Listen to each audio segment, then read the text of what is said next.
introdott kors ġdid tal-ħaddiema minn pajjiżi terzi li diġà jinsabu Malta. Il-kors ikopri l-kultura, tradizzjonijiet, il-liġijiet u drittijiet tal-ħaddiema kif ukoll il-lingwa Maltija u l-Ingliż.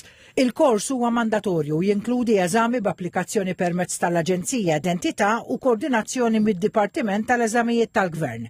Il-kors se jkun jista' jiġi offrut mill-istituzzjonijiet edukattivi kollha liċenzjati. Il-Ministru għall-Intern Byron Camilleri tkellem dwar l-għanijiet tal-kors. Persuni barranin li jiġu jaħdmu f'pajjiżna għandhom huma l-obbligu li jadattaw għall-kultura Maltija u Awċija u mhux bil-kontra fejn il-Maltin u l-Awċin jaddattaw għalihom. Kien għalhekk illi nedejna dan il-kors dwar il-lingwa Maltija, dwar il-kultura Maltija, tradizzjonijiet tagħna, il-liġijiet tagħna, id-drittijiet tal-ħaddiema f'pajjiżna.